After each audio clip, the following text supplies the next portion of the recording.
Part 1. You will hear a woman and a man talking about their work at a library. First, you have some time to look at questions 1 to 5.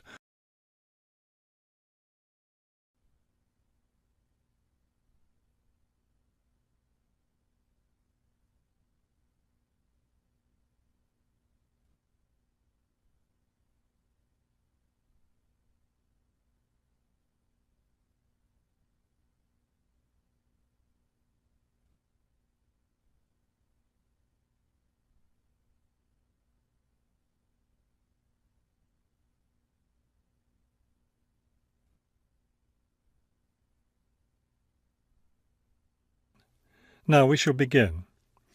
You should answer the questions as you listen, because you will not hear the recording a second time. Listen carefully and answer questions 1 to 5. Hello, I'm Mrs. Phillips, the head librarian. You're the new library assistant, aren't you? Yes, I'm Robert Haskell, but please call me Bob. All right, Bob. Let me take a few minutes to explain how the library works and what your duties will be. First, the library opens at 8:30 in the morning, so naturally we expect you to be here and ready to work by then. Of course. And you can go home at 4:30 when the library closes.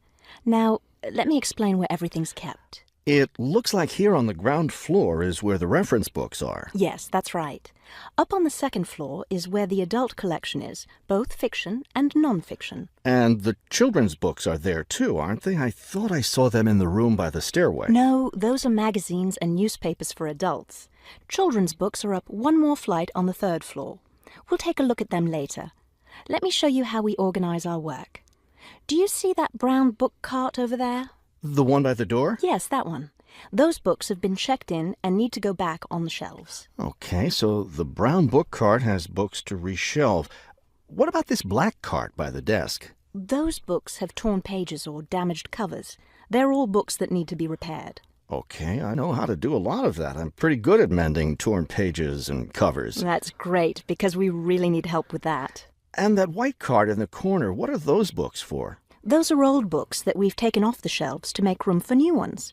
We sell them as used books to raise money for the library. So they're all ready to sell? Yes, that's right. So now you know what to do with the books in the carts. Let's talk about our activities schedule. Before you hear the rest of the conversation, you have some time to look at questions 6 to 10.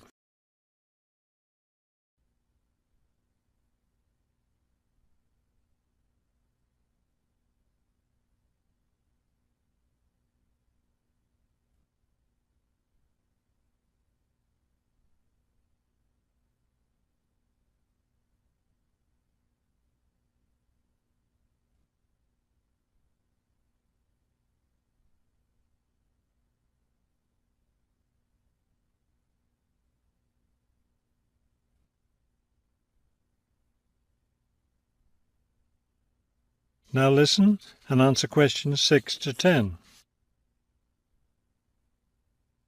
I understand this library has a number of interesting activities every week. Yes, our activities are quite popular. The most popular one is story time for the children. Do a lot of children show up for that? Yes, a good many. It takes place in the children's room on Thursday mornings at 11. Isn't there a family movie night too? Yes, but it's not at night anymore.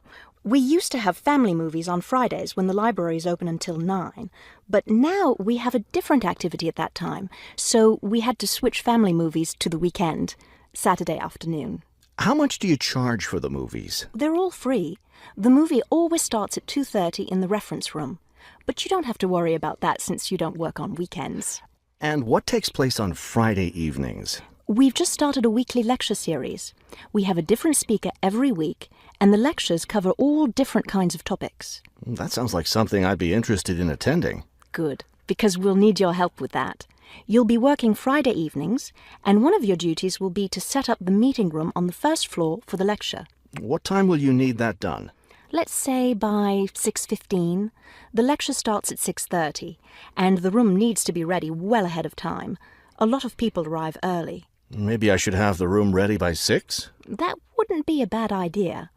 Okay, why don't I take you upstairs and show you the rest of the collection? That is the end of part 1. You now have half a minute to check your answers.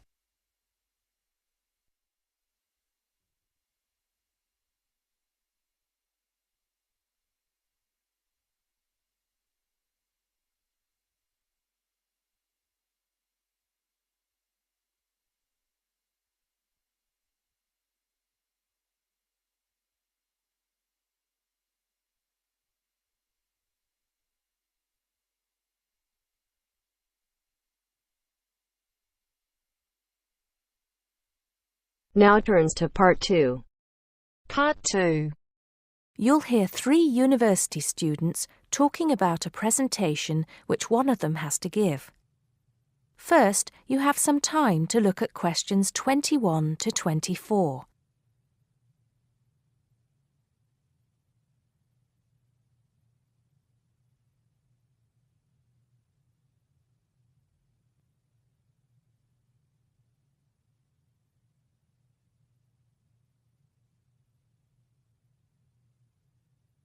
First, look at questions 11 to 14.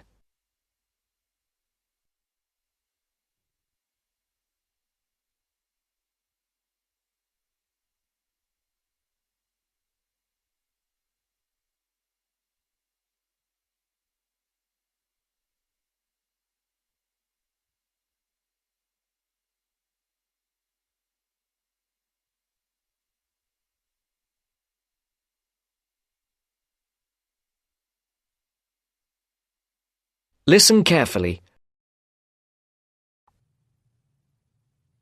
Hi, Joe. Hi, Isabel. Hi, Paul. Oh, hi, Paul. I've heard you've been stressing out about your presentation on art. I am. Are you still going to talk about the different types of art? Yes. Well, I was planning to, but there's so much stuff on the subject that I'm finding it difficult to put it all into one short presentation. Huh. I usually have the opposite problem. There's nothing worse than going blank, forgetting your words in front of a group of people. Well, the problem is that I don't know how to organize what I want to say in the presentation. Well, you know everything there is to know about the subject. It's just a question of selecting what you want to talk about. Well, there's a lot to discuss about the different periods in art. That's a good way to start. Then you can bring in how specific types of art were popular in each period. Yes, like how sculpture was popular in the classical period and paintings were popular in the Renaissance period. And how now a wide variety of media are used to create modern art. As long as you keep it concise, because it's a large area, there's so many periods and movements in art, and you don't want to just list them one by one. I agree. An explanation of the movements and periods in art wouldn't be too long. You're right. I need to just pick out some key points. Just mention the periods quickly so that I can move on to the real topic of the presentation. Yes, the variety of art, like sculpture, paintings, installations. I have an idea. Why don't you prepare a timeline to show to the class? That would be a nice visual, and it would focus your ideas so you don't get too sidetracked. Great idea. It would certainly cut down on time. Right then, where are we? You'll begin with a very short introduction to the historical periods of art. Then, you'll talk about popular types of art within these periods. That's sorted.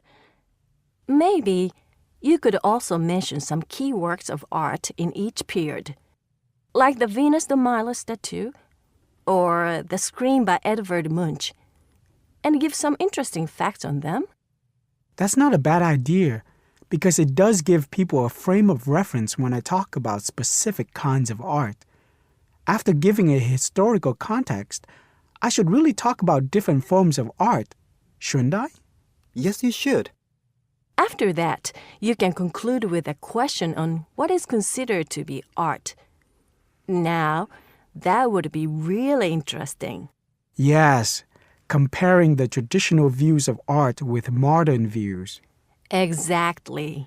I think I'll have a collection of pictures, including famous pieces of art from classic to modern, project it on the wall, like the Mona Lisa and some pop art, and ask people whether they think it's art or not. Before the broadcast continues, look at questions 15 to 20.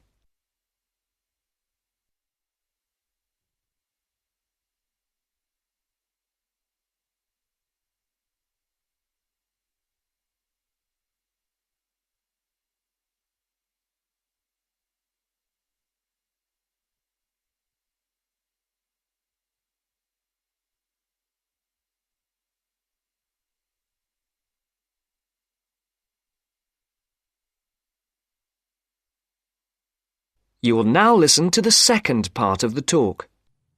Showing some famous works and asking people what art is would certainly lead to discussion in the room. People's appreciation of art is so subjective, and it comes down to taste. That's what I'm hoping for. Some disagreement to liven up the presentation. And you could stick in some really controversial ones like graffiti and modern art installations in between pieces of art that are universally accepted, like the work of the Renaissance painters. Sounds good to me. I have to say, I really don't understand some modern art myself. There was one recently that was just a pile of rubbish. It doesn't require much skill to create, does it? And what does it mean? There's no point to it. Actually, Joe, I like some modern art. It makes you look at the world in a different way. Artists now have the freedom to express themselves completely. Yes, but there is an idea now that anything can be art. I've heard of paintings being sold for large sums of money, which have been done by small children and animals. Now that's ridiculous. Oh, you could find one of those paintings and put it in your presentation, couldn't you, Paul? That would really be interesting. Well, Paul, what do you think? I like it. Just thinking. I'll need to do some more research to find pictures for the slideshow. Yes, we can help you, can't we, Joe? Of course. If you go to the fine art section of the library, I'm sure you'll find everything you need. Just ask the staff and they'll give you access to a slide bank of hundreds of famous works of art. And if you still can't find what you're looking for, use the library computers to go online. There are lots of images on the internet. Of course, you'll need to use a search engine like Google, but it's dead easy. Thanks, guys. I'm feeling much clearer about the project. Your ideas have been really useful. I think I should end with a quote of some kind by a famous artist. What do you think? That's a good idea. Now let's go to the library and see what they have. That is the end of part 2. You now have half a minute to check your answers.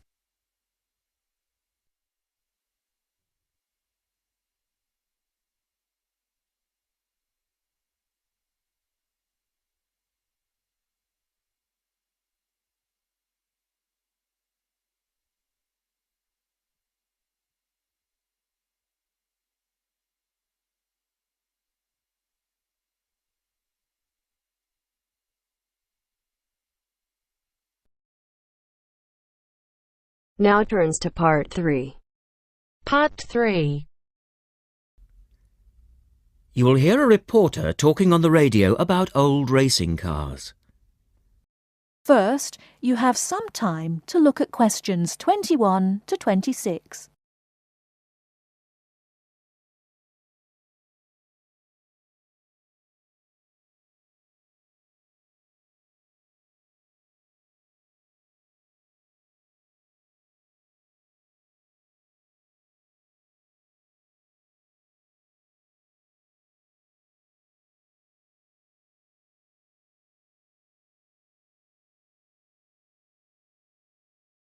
Now listen carefully and answer questions 21 to 26. The Goodwood Museum is currently celebrating some of the most extravagant types of car design in its Festival of Speed. Here's our reporter, Vincent Freed, who's on site to tell us about some of the cars on display. Well, here I am, standing in front of one of the most prestigious cars ever built, the Duesenberg. A fantastically expensive, luxurious car built in the early part of the 20th century and bearing all the glamorous qualities of the Jazz Age. How many were there? Well, only 473 Duesenberg J-types were ever built, and the model here is one of the rarest. Each had a short 125-inch chassis or framework, and the body was always in the form of an open two-seater. The technology behind the car's 6.9-litre engine was extraordinary. It featured capsules of mercury in the engines to absorb vibration and provide an incredibly smooth ride. In fact, these cars offered unparalleled performance.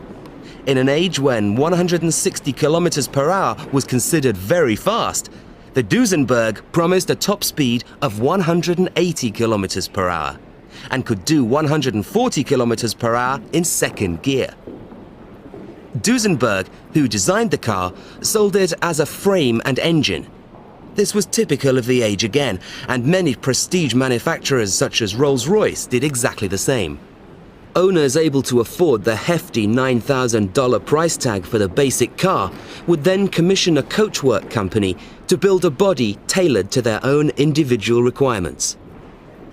The Duesenberg's great attraction for the driver was its instrument panel, which offered all the usual features but also several others, including a stopwatch. It was the Duesenberg's technology that lay behind its success as a racing car, and they dominated the American racing scene in the 1920s, winning the Indianapolis Grand Prix in 1924, 25, and 27. Before you hear the rest of the talk, you have some time to look at questions 27 to 30.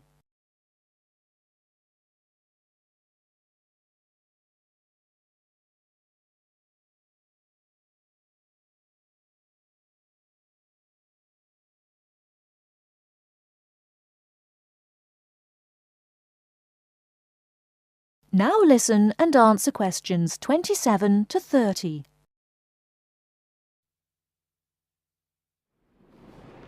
On to another celebrity, the 1922 Leia Helica.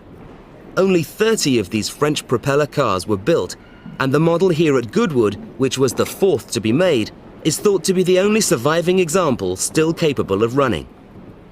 The brains behind this car was Marcel Leia, who was an aviation pioneer first and foremost, and the influence of flying is quite apparent in the car. The Leia very strongly resembles a light aircraft with its front propeller, but in this case, it's minus any wings, of course. It's quite odd to think that this car was whirring through France just as the Duesenberg was blasting down roads at 160 kilometers per hour across the Atlantic. The Leias were used regularly in France in the 1920s and were even produced in saloon and van form, as well as two-seater. The Leia matched its propeller drive with its equally bizarre steering, which used the rear rather than the front wheels.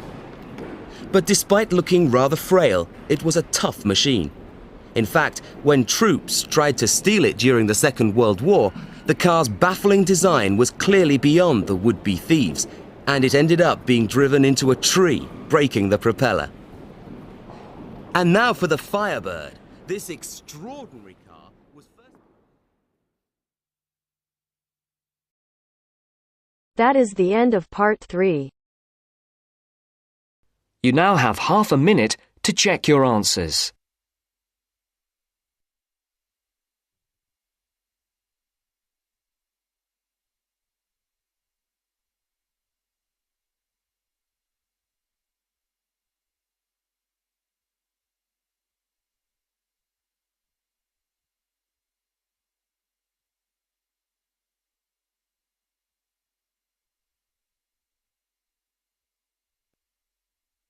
Now turns to part 4. Part 4. You'll hear a man giving a lecture on nuclear fusion. First, you have some time to look at questions 31 to 33.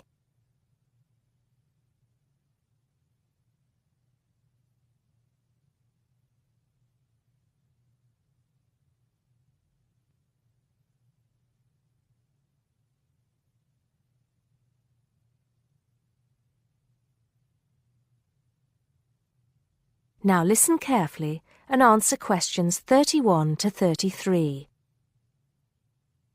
I'd like to start by thanking so many of you for attending this, my first public lecture at this magnificent university. I'm going to be talking to you today about nuclear fusion. Before I proceed further, I would like to apologize on behalf of some of our newspapers for the sensationalist and hopelessly inaccurate articles that have been published on the subject over the years. I must confess that my own interest in the subject was actually stimulated by an article published more than 50 years ago in a popular Sunday tabloid with the impressive title, Power from the Sea.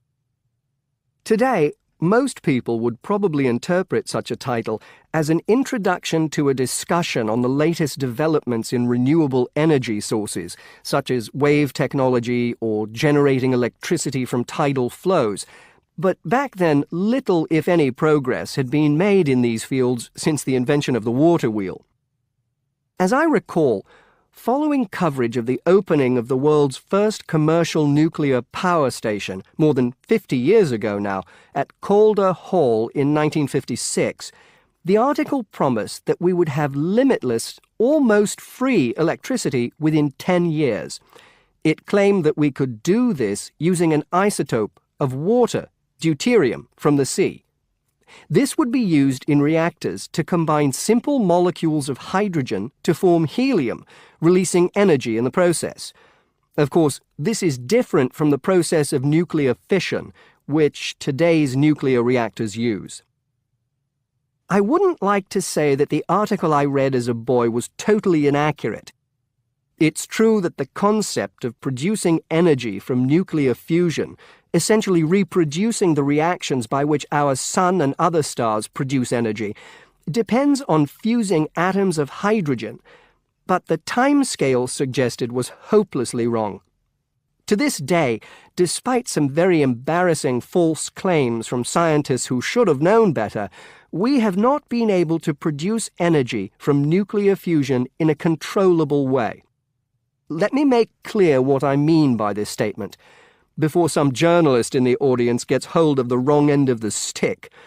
Yes, we have been able to fuse hydrogen atoms to produce helium and a release of energy, but the balance account has always been negative. We've always had to put more energy into the reaction than we've ever succeeded in getting out. We know the theory works, but we still do not know if we can get fusion to work for us and solve the problem of our energy needs. Before you hear the rest of the talk, you have some time to look at questions 34 to 40.